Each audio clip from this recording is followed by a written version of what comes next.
بسم اللہ والحمد للہ والصلاة والسلام علی ابی القاسم محمد بن عبداللہ خاتم النبیین۔ آج کی اس گہری گفتگو اور تفصیلی نشست میں ہم کچھ بہت ہی زبردست چیزیں ڈسکس کرنے والے ہیں۔ یعنی ہمارے سامنے کچھ شاندار علمی مقالے ہیں، کچھ تاریخی حوالے ہیں اور لغت کے ماہرین کے کچھ بہت ہی دلچسپ نوٹس ہیں۔ بالکل، اور یہ جو ذخیرہ ہے نا ہمارے پاس، یہ واقعی بہت غیر معمولی نوعیت کا ہے۔ مطلب یہ عام مطالعے کا مواد نہیں ہے۔ ہاں صحیح۔ اور دیکھیں، ہمارا مشن آج بہت واضح اور سیدھا سا ہے۔ ہم سب دن میں 5 وقت کی نماز پڑھتے ہیں، ہے نا؟ اور ہر نماز کے آخر میں درود ابراہیمی پڑھتے ہوئے ہم سب ایک جملہ روزانہ دہراتے ہیں، انک حمید مجید۔ جی بالکل، ہم سب پڑھتے ہیں۔ لیکن آج کا جو ہمارا بنیادی سوال ہے نا، وہ یہ ہے کہ کیا ہم نے کبھی رک کر، مطلب ایک لمحے کے لیے بھی یہ سوچنے کی زحمت کی ہے کہ اس لفظ المجید کا اصل، گہرا اور سائنسی یا روحانی میکانزم کیا ہے؟ یہ بہت زبردست سوال اٹھایا ہے آپ نے، کیونکہ یہ محض ایک رسمی لفظ نہیں ہے، بلکہ ان حوالوں کو اگر ہم بغور دیکھیں نا تو اندازہ ہوتا ہے کہ یہ ذات باری تعالیٰ کی کامل صفات، اس کی طاقت اور بے پناہ عطا کا ایک ایسا جامع تصور ہے جو انسان کی عقل کو واقعی حیران کر دیتا ہے۔ بالکل۔ اور میں سچ بتاؤں تو ان ابتدائی نوٹس کو پڑھ کر ہی مجھے احساس ہوا کہ ہم ان الفاظ کو اتنی روانی سے ادا کرتے ہیں، مطلب یہ ہماری زبان کی عادت تو بن چکی ہے، لیکن ہمارا دماغ اور دل ان کے اصل مفہوم سے بالکل غافل ہوتے ہیں۔ صحیح، ہم بس ایک روٹین میں پڑھے جا رہے ہوتے ہیں۔ ہاں، ہم نے ان عظیم ناموں کو ایک رٹا ہوا منتر سا بنا دیا ہے۔ اس بے دھیانی اور مسلسل غفلت پر واقعی استغفر اللہ۔ تو چلیں باقاعدہ اس بات کی تہ کھولتے ہیں۔ جب ہم لغت کی بات کرتے ہیں تو عام فہم میں، مطلب میرے ذہن میں مجد کا مطلب محض عزت، رتبہ یا کسی کو پروٹوکول دینا آتا ہے۔ جیسے ہم آج کل کہتے ہیں نا۔ ہاں، جیسے آج کل ہم کسی بھی با اثر شخصیت کو VIP پروٹوکول دے دیتے ہیں۔ تو کیا پرانے عرب اور لغت کے ماہرین اس لفظ کو اسی محدود معنوں میں استعمال کرتے تھے؟ دیکھیں، یہ ایک بہت ہی عام مگر بڑی غلط فہمی ہے۔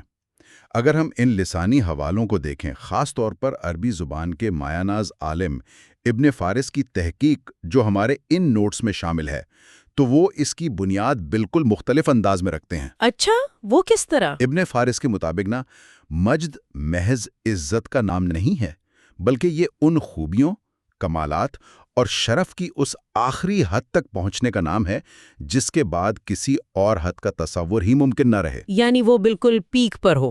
بالکل درست۔ مطلب اگر کوئی شخص سخی ہے تو اس کی سخاوت کی ایک حد ہے، اگر کوئی طاقتور ہے تو اس کی طاقت کی بھی ایک حد ہے، لیکن جب کسی بھی صفت کا کمال اپنے نقطۂ عروج پر پہنچ جائے، ایبسولوٹ پیک کو چھو لے، جہاں سے آگے کچھ اور ہو ہی نہ سکے، تو اس حالت کو مجد کہا جاتا ہے۔ کیا بات ہے! اور مزے کی بات یہ ہے کہ قرآن مجید میں یہ نام 2 مرتبہ بہت ہی شاندار سیاق و سباق میں آیا ہے۔ سورہ ہود کی آیت 73 میں جب فرشتوں نے حضرت ابراہیم علیہ السلام کے گھر والوں کو ایک بظاہر ناممکن لگنے والی بشارت دی تو ان کی حیرت پر فرشتوں نے کیا کہا؟ فرشتوں نے کہا، انہو حمید مجید۔ سبحان اللہ۔ اور اسی طرح سورہ البروج کی آیات 14 اور 15 میں اللہ تعالیٰ نے اپنی بے پناہ بخشش اور محبت کا ذکر کرتے ہوئے فرمایا، وَهُوَ الْغَفُورُ الْوَدُودُ ذُو الْعَرْشِ الْمَجِيدُ۔ اس لسانی تعریف کو سن کر میرے ذہن میں فزکس کا ایک تصور آ رہا ہے۔ مطلب فرض کریں ایک پہاڑ کی وہ آخری چوٹی جس سے اوپر کچھ نہ ہو، یا جیسے ہم فزکس میں سنگولیرٹی کہتے ہیں نا۔ وہ بلیک ہول والا تصور۔ ہاں بالکل، جیسے ایک بلیک ہول کے مرکز میں ایک ایسا نقطہ ہوتا ہے جہاں مادہ، کثافت اور کشش ثقل لامحدود ہو جاتے ہیں اور ہمارے طبعی قوانین وہاں ٹوٹ جاتے ہیں۔ ابن فارس کی یہ تعریف کچھ ویسی لگتی ہے کہ کرم، شرف اور طاقت کی وہ آخری حد جہاں پہنچ کر انسان کا ہر تصور اور عقل دم توڑ دے۔ بہت خوبصورت مثال دی آپ نے، بالکل یہی مفہوم بنتا ہے۔ ہم انسان دنیا میں کتنا بھی کمال حاصل کر لیں، مطلب ہماری سوچ، ہمارے وسائل اور ہماری صلاحیتیں آخرکار ایک جگہ آ کر رک ہی جاتی ہیں۔ انسان کی اپنی اس انتہائی محدود سوچ اور کمزوریوں کا موازنہ جب میں اس لامحدود اور کامل ترین صفات والی ہستی سے کرتی ہوں تو اپنے اس تکبر اور خام خیالی پر بے ساختہ دل سے نکلتا ہے، استغفر اللہ۔ بے شک، انسان کی حقیقت یہی ہے۔ لیکن یہاں ایک منطقی سوال پیدا ہوتا ہے۔ لغوی معنی تو سمجھ آ گئے کہ یہ آخری حد کا نام ہے، مگر علماء کرام کے نزدیک جب ہم اللہ کو عملی طور پہ المجید کہتے ہیں تو اس میں کون سی مخصوص صفات کا مجموعہ شامل ہوتا ہے؟ یہیں سے تو یہ گفتگو واقعی گہری ہوتی ہے۔ دیکھیں، ہمارے پاس اس وقت جلیل القدر علماء کی تفاسیر کے اقتباسات موجود ہیں، جیسے علامہ السعدی، امام ابن کثیر اور امام شوکانی، اور وہ سمجھاتے ہیں کہ یہ کوئی اکیلی صفت نہیں ہے۔ اچھا، تو پھر یہ کیا ہے؟ یہ 3 بنیادی جہتوں مطلب ڈائمینشنز کا ایک ایسا سنگم ہے جو کائنات میں صرف ایک ہی ذات میں پایا جا سکتا ہے۔ پہلی جہت یہ ہے کہ ذات اور صفات کا کمال اور ان کی وسعت، یعنی اس کا علم، اس کی رحمت، اس کی قدرت ہر لحاظ سے کامل ہو۔ صحیح، یہ تو پہلی ہو گئی۔ ہاں، اور دوسری جہت اس کا مخلوق پر بے پناہ احسان اور عطا کی کثرت، اور تیسری جہت ایک ایسی ناقابل تسخیر قوت ہے جو کبھی کسی کے قابو میں نہ آ سکے۔ اب اگر ہم ان تینوں کو ملائیں نا تو ایک حیرت انگیز تصویر بنتی ہے۔ رکی، میں اس بات کو آج کے دور کی ایک مثال سے سمجھنے کی کوشش کرتی ہوں۔ اگر ہم آج کی دنیا میں دیکھیں تو ہمارے پاس بہت طاقتور CEO ہیں یا بڑے بڑے حکمران ہیں جن کے پاس ناقابل تسخیر طاقت یا پیسہ تو ہے، لیکن وہ اپنی سختی یا ظلم کی وجہ سے لوگوں میں قابل تعریف یا محبوب نہیں ہوتے۔ بالکل، لوگوں سے ڈرتے ہیں بس۔ ہاں، اور دوسری طرف کچھ بہت ہی نیک، ہمدرد اور فلاحی کام کرنے والے لوگ ہوتے ہیں جو بے تحاشا عطا کرتے ہیں اور لوگ ان سے محبت بھی بہت کرتے ہیں، لیکن ان کے پاس نظام کو بدلنے والی طاقت یا غلبہ نہیں ہوتا۔ تو کیا علماء کا اشارہ اس بات کی طرف ہے کہ یہ دونوں چیزیں ایک ساتھ جمع ہو رہی ہیں؟ آپ نے بالکل درست نبض پر ہاتھ رکھا ہے، اور یہی وہ نقطہ ہے جسے ہمارے حوالوں میں موجود امام حلیمی نے بڑی شاندار بصیرت کے ساتھ پیش کیا ہے۔ یہ تو بہت ہی دلچسپ بات سامنے آتی ہے۔ امام حلیمی کیا کہتے ہیں اس بارے میں؟ امام حلیمی دراصل اسی نفسیاتی اور سماجی تضاد کو واضح کرتے ہیں۔ وہ فرماتے ہیں کہ دنیا میں کوئی جابر حکمران، طاقتور، جسے عربی میں منی کہتے ہیں، وہ تو ہو سکتا ہے، لیکن وہ قابل تعریف یعنی محمود نہیں ہوتا۔ صحیح۔ اور ایک عام نیک یا درویش صفت انسان قابل تعریف تو ہو سکتا ہے مگر طاقتور نہیں۔ لیکن کمال مطلق یہ ہے کہ اللہ رب العزت کی ذات وہ واحد ہستی ہے جو بے وقت اس قدر طاقتور ہے کہ کائنات کا ہر ذرہ اس کے کنٹرول میں ہے، اور ساتھ ہی اپنے بے شمار احسانات کی وجہ سے وہ بے حد قابل تعریف بھی ہے۔ یعنی وہ جلال اور جمال دونوں کو سمیتے ہوئے ہے۔ یہ تصور واقعی ذہن کے دریچے کھول دینے والا ہے۔ مطلب یہ وضاحت کرتا ہے کہ کیونکہ ایک ہی ذات سے بے وقت انتہائی درجے کا خوف اور انتہائی درجے کی محبت پیدا ہو سکتی ہے۔ بالکل، اور یہ توازن صرف اسی ذات کا خاصہ ہے۔ اب اگر ہم اس بات کی مزید تہیں کھولیں تو سوال یہ ہے کہ اس حقیقت کا کہ المجید وہ ذات ہے جس میں تمام کمالات جمع ہیں، اس کا ہماری عملی زندگی اور عہد عقیدے اور انسانی نفسیات پر کیا اثر ہونا چاہیے؟ دیکھیں، اس کا اثر بہت گہرا اور ہماگیر ہے۔ اگر ہم عقیدے اور توحید کے زاویے سے بات کریں نا، تو جب انسان کو یہ سمجھ آ جائے کہ کائنات میں صرف ایک ہی ہستی ہے جس کی زندگی، علم، بصارت، سماعت اور حکمت میں کوئی نقص مطلب کوئی ایرر نہیں ہے، تو منطقی نتیجہ یہی نکلتا ہے کہ عبادت کے لائق بھی صرف وہی ذات ہے۔ ظاہر ہے، باقی سب تو محتاج ہے۔ بالکل، باقی تمام مخلوقات چاہے وہ بظاہر کتنی ہی طاقتور کیوں نہ لگیں، اپنی بنیاد میں محتاج اور ناقص ہیں۔ اور اگر ہم نفسیاتی پہلو دیکھیں تو یہ وہ میدان ہے جہاں امام ابن القیم نے انسانی فطرت کا بہت ہی باریک تجزیہ کیا ہے۔ امام ابن القیم کا نفسیاتی زاویہ ہمیشہ بہت کمال ہوتا ہے۔ انہوں نے کیا فرمایا؟ وہ کہتے ہیں کہ یہ انسانی DNA کا حصہ ہے، مطلب یہ ہماری جبلت ہے کہ ہم اس کی طرف کھینچے چلے جاتے ہیں جس میں کمال ہو، خوبی ہو اور جو ہم پر احسان کرنے والا ہو۔ انسان فطرتاً کمال سے محبت کرتا ہے۔ بالکل، ہم سب اچھے اور پرفیکٹ لوگوں سے متاثر ہوتے ہیں۔ ہاں، اب چونکہ اللہ کی ذات میں کمال اور عطا دونوں اپنی آخری حد تک موجود ہیں نا، تو انسانی نفسیات کا تقاضا ہے کہ وہ کائنات میں سب سے بڑھ کر اللہ سے محبت کرے۔ چلیں اس بات کی تھوڑی اور تہیں کھولتے ہیں۔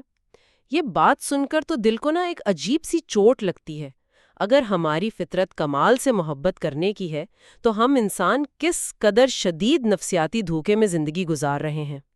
مطلب ہم اس کامل اور لامحدود ہستی کو چھوڑ کر دنیا کی فانی اور نامکمل چیزوں سے دل لگا لیتے ہیں، اس فریب اور اندھے پن پر واقعی استغفر اللہ۔ بالکل ایسا ہی ہے، ہم سوشل میڈیا پر جھوٹی عظمت ڈھونڈ رہے ہوتے ہیں۔ ہاں، اور پھر جب میں اس بات کو اپنی ذات پر لاگو کرتی ہوں کہ کیسے اس کامل رب کی بے پناہ محبت کے جواب میں انسان نے، یعنی میں نے خود، کتنی کوتاہیاں کی ہیں، تو اپنی ان خامیوں کے احساس پر دوبارہ انتہائی عاجزی سے دل سے یہی نکلتا ہے، استغفر اللہ۔ یہ ندامت اور عاجزی دراصل وہ پہلا قدم ہے جو انسان کی اصلاح کرتا ہے۔ اور دیکھیں، محبت کے اصولوں میں ایک اور بڑا اہم نفسیاتی اصول یہ بھی ہے کہ سچی محبت کا تقاضا یہ ہے کہ جس چیز کو محبوب خود عظمت بخشے، محبت کرنے والا بھی لازماً اس کی تعظیم کرے۔ یہ تو کامن سینس کی بات ہے۔ بالکل۔ اب ہمارے مقالوں کے اس حصے کی طرف چلتے ہیں جو بتاتا ہے کہ المجید رب نے کن کن چیزوں کو بزرگی یا مجد عطا کیا ہے۔ یہ واقعی ایک متجسس کر دینے والا پہلو ہے۔ تو بتائیے، ان تحقیقی حوالوں کے مطابق اللہ نے کن چیزوں کو یہ شرف اور عظمت بخشی ہے؟ سب سے پہلے تو اس میں اللہ کی اپنی ذات کی تمجید شامل ہے۔ قرآن مجید میں آیت الکرسی، سورہ اخلاص اور سورہ فاتحہ وہ مقامات ہیں جہاں اللہ نے اپنی صفات کو بیان کیا ہے۔ ایک حدیث قدسی کا حوالہ ہمارے پاس موجود ہے جو اس کو بہت خوبصورتی سے سمجھاتا ہے۔ کون سی حدیث قدسی؟ جب انسان نماز میں سورہ فاتحہ کی آیت مالک یوم الدین پڑھتا ہے تو اللہ تعالیٰ فرشتوں کے سامنے فرماتا ہے، مجدنی عبدی، یعنی میرے بندے نے میری بزرگی اور تمجید بیان کی۔ اس کا میکانزم دیکھیں ذرا۔ اللہ اکبر! یعنی زمین پر ایک عام انسان بول رہا ہے اور کائنات کا مالک 7 آسمانوں کے اوپر اس کا حوالہ دے رہا ہے۔ بالکل۔ اور اس سے جڑی ایک اور بڑی خوبصورت حدیث ہمارے نوٹس میں ہے کہ فرشتوں کی کچھ خاص جماعتیں زمین پر گشت کرتی ہیں ان مجالس کی تلاش میں جہاں اللہ کا ذکر ہو رہا ہو۔ اور جب وہ ایسی محفل پاتے ہیں نا تو ان کے احترام کا لیول یہ ہوتا ہے کہ وہ ایک دوسرے کو بلاتے ہیں اور اپنے پروں سے ان ذکر کرنے والوں کو آسمان تک ڈھانپ لیتے ہیں۔ کیا بات ہے! ہاں، اور اللہ تعالیٰ سب کچھ جاننے کے باوجود ان فرشتوں سے پوچھتا ہے، کیا انہوں نے مجھے دیکھا ہے؟ فرشتے کہتے ہیں نہیں۔ تو اللہ فرماتا ہے، اگر وہ مجھے دیکھ لیتے تو ان کا کیا حال ہوتا؟ فرشتے جواب دیتے ہیں کہ پھر تو وہ اس سے بھی کہیں زیادہ تیری تمجید بیان کرتے۔ اوہ واو! یہ تعظیم کا کیا ہی ناقابل یقین منظر ہے۔ یعنی فرشتے زمین پر انسانوں کو اپنے پروں سے ڈھانپ رہے ہیں۔ یہ تو ہوئی ذات کی بات۔ کیا ہمارے حوالوں میں کوئی اور چیز بھی ہے جسے اللہ نے مجید کا ٹائٹل دیا ہو؟ جی بالکل، اللہ تعالیٰ نے اپنے کلام یعنی قرآن مجید کو بھی مجید کا لقب دیا ہے۔ اس کتاب کے معنی کی وسعت، اس کی فصاحت اور اس کی حفاظت کی میکینکس اس قدر حیران کن ہے نا کہ اس کی کوئی نظیر نہیں ملتی۔ ہمارے تاریخی نوٹس میں بغداد کا ایک بڑا ہی چشمہ کشا واقعہ ہے۔ اچھا، بغداد میں کیا ہوا تھا؟ یحییٰ بن اقتم جیسے قاضی کا دور تھا، ایک نہایت اعلیٰ تعلیم یافتہ یہودی شخص آیا۔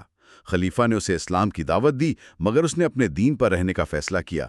لیکن 1 سال بعد وہی شخص مسلمان ہو کر واپس آیا۔ تو اس 1 سال میں ایسا کیا ہوا؟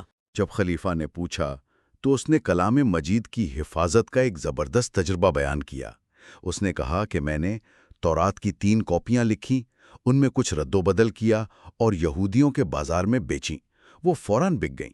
پھر انجیل کے ساتھ ایسا کیا، عیسائیوں نے بھی وہ رد و بدل کی ہوئی کاپیاں بغیر پرکھے خرید لیں۔ صحیح۔ لیکن پھر اس نے قرآن کی کاپیاں بنائیں، ان میں زیر، زبر اور الفاظ کی معمولی تبدیلی کی اور بازار میں بیچنے گیا۔ تو جب ان عام تاجروں نے اسے پڑھا تو ان کے ذہنوں میں موجود قرآن کے حافظ نے فوراً اس خرابی کو پکڑ لیا۔ انہوں نے وہ کاپیاں وہیں پھینک دیں اور اسے دھتکار دیا۔ تب اس شخص کو یقین آ گیا کہ یہ واقعی محفوظ کتاب ہے اور وہ مسلمان ہو گیا۔ یہ واقعہ سن کر تو واقعی رونگٹے کھڑے ہو جاتے ہیں۔ ایک ایسا دور جہاں پرنٹنگ پریس نہیں تھے، محض انسانوں کے حافظے نے کتاب میں ہونے والی ہر ملاوٹ کو مسترد کر دیا۔ لیکن جب میں بغداد کے ان عام تاجروں کے اس علمی بیداری کو دیکھتی ہوں اور پھر آج کے دور کا جائزہ لیتی ہوں تو ایک انتہائی چبھتا ہوا سوال ابھرتا ہے کہ آج کے دور میں اس قرآن کے ساتھ ہمارا روزمرہ کا رشتہ کیسا ہے؟ جی، یہ بہت افسوسناک پہلو ہے۔ مطلب ہم اس کے الفاظ کو سمجھتے نہیں، اس کی تمجید پر غور نہیں کرتے، یہ بس ہمارے گھروں کی سب سے اونچی الماریوں میں غلافوں میں لپٹا ہوا ہے۔ ہم نے اس کے پیغام کو پس پشت ڈال دیا ہے۔ ہماری اس مجرمانہ غفلت اور اس کتاب مجید کے ساتھ اس رویے پر سچ میں روح کام جاتی ہے۔ استغفر اللہ۔ آپ کی بات بالکل درست ہے، اور کلام کے علاوہ دیکھیں تو ایک اور شے بھی ہے جسے رب نے مجید کہا ہے، اور وہ ہے اللہ کا عرش۔ اللہ نے فرمایا ذُوالْ عَرْشِ الْمَجِيدُ۔ ہاں، عرش مجید۔ ہم اس کائنات کے حجم کا اندازہ نہیں لگا سکتے، مگر حدیث بتاتی ہے کہ ساتوں آسمان اور زمین اس عرش کی وسعت کے سامنے ایسے ہیں جیسے وسیع ریگستان میں پڑی ایک چھوٹی سی انگوٹھی۔ ریگستان میں پڑی ایک چھوٹی سی انگوٹھی، یہ تو کائنات میں انسان کی اصل اوقات بتا دیتا ہے۔ لیکن اس سارے جائزے کے بعد نا ایک منطقی سوال ذہن میں آتا ہے۔ اللہ کی ذات چونکہ المجید ہے، بے پناہ کرم کرنے والی، تو کیا جب کوئی انسان ایسی عظمت والی ذات کی بڑائی بیان کرتا ہے تو کیا اللہ اسے دنیا میں یوں ہی چھوڑ دیتا ہے یا اسے بھی کوئی شرف بخشتا ہے؟ اللہ کی یہ سنت ہے ہی نہیں کہ کوئی اس مجید ہستی سے جڑے اور اللہ اسے خالی ہاتھ چھوڑ دے۔ یہ اصول ہے کہ جو اس کی تمجید کرتا ہے اللہ اسے بھی رفعت بخشتا ہے۔ حضرت ابراہیم علیہ السلام کی مثال دیکھیں، انہوں نے شرک سے بیزاری کا اعلان کیا تو اللہ نے ان کا ذکر بعد میں آنے والی تمام نسلوں میں ہمیشہ کے لیے بلند کر دیا۔ بالکل، سلام علی ابراہیم، ہر مذہب ان کی عزت کرتا ہے۔ اور پھر نبی کریم صلی اللہ علیہ وآلہ وسلم کی مثال ہمارے سامنے ہے۔ ان کا ذکر اللہ نے ہر اذان، نماز اور درود میں اپنے نام کے ساتھ جوڑ دیا۔ قرآن کہتا ہے وَرَفَعْنَا لَكَ ذِكْرَكَ۔ لیکن اگر کوئی یہ سوچے کہ یہ شرف تو انبیاء کے لیے تھا، تو کیا ہم جیسے عام انسانوں کے لیے بھی اس مجید رب سے جڑنے میں کوئی رفعت ہے؟ بالکل ہے۔ اس کا ثبوت تاریخ اسلام کے اس واقعے میں ہے جو ہمارے نوٹس کا حصہ ہے۔ حضرت عمر رضی اللہ عنہ کے دور کی بات ہے، ان کے مقرر کردہ مکہ کے گورنر نافع بن عبد الحارث ان سے ملے۔ حضرت عمر نے پوچھا کہ تم نے مکہ کے پیچھے اپنا نائب کسے مقرر کیا ہے؟ نافع نے جواب دیا ابن ابزیہ کو۔ اچھا، ابن ابزیہ کون تھے؟ حضرت عمر نے بھی یہی پوچھا حیرت سے، تو نافع نے کہا کہ وہ ہمارے آزاد کردہ غلاموں میں سے ایک ہے۔ اب مکہ کے متکبرانہ معاشرے کا تصور کریں، قریش کے سردار کسی غلام کو خاطر میں نہیں لاتے تھے۔ حضرت عمر نے حیرت سے پوچھا کہ تم نے مکہ کے معزز لوگوں پر ایک غلام کو حاکم بنا دیا۔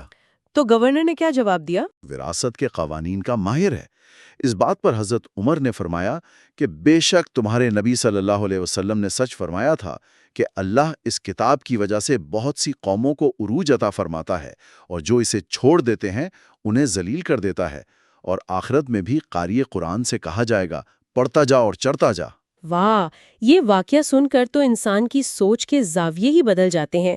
ہم انسان کتنا بھٹکتے ہیں نا۔ ہم عزت، مقام اور رتبہ دنیا کی کارپوریٹ سیڑھیوں پر چڑھنے میں اور لوگوں میں مقبول ہونے میں تلاش کرتے ہیں، جبکہ اصل شرف اور سچی عزت تو اس المجید سے جڑنے میں ہے۔ ہم اس اصل سرچشمے سے کٹے ہوئے ہیں۔ اس بھٹکنے اور دنیاوی رتبوں کی اس جھوٹی دوڑ میں پڑنے پر واقعی استغفر اللہ۔ آپ نے بالکل درست نتیجہ اخذ کیا ہے، اور اگر ہم پوری بحث کو سمیٹیں نا تو بات یہاں آ کر ٹھہرتی ہے کہ المجید محض عربی کا ایک لفظ نہیں ہے، صحیح، بلکہ یہ ایک کمال صفات، بے پایاں احسان اور لامحدود طاقت کا وہ سنگم ہے جسے جان کر انسان کا دل از خود اس کی محبت اور حمد میں جھک جاتا ہے۔ سننے والوں کے لیے بس ایک سوال چھوڑنا چاہتی ہوں۔ جی ضرور۔ دیکھیں، اگر یہ تاریخی حقیقت ہے کہ اللہ کی عظمت کا ادراک رکھنے اور اس کے کلام مجید سے جڑنے سے ایک عام غلام کا مقام بھی آسمان کی بلندیوں تک پہنچ سکتا ہے، تو ذرا سوچئے ہم اپنے دن کا کتنا حصہ اس عظیم الشان ہستی کی عظمت کو پہچاننے میں صرف کرتے ہیں، اور کتنا حصہ ان فانی چیزوں کے پیچھے بھاگنے میں ضائع کر دیتے ہیں جن کی اس کے سامنے کوئی حیثیت نہیں۔ یہ واقعی غور طلب بات ہے۔ یہ ایک ایسا سوال ہے جو ہم سب کو خود سے پوچھنا چاہیے۔ ہماری ان تمام دانستہ و نادانستہ کوتاہیوں اور غفلتوں پر جو ہم سے دن رات ہوتی ہیں، اس کی جناب میں میری آخری بار انتہائی عاجزی سے یہی التجا ہے، استغفر اللہ۔ بے شک اللہ ہمیں سمجھ عطا فرمائے۔ آمین۔ ھذا ما عندی واللہ ورسولہ اعلم بالصواب۔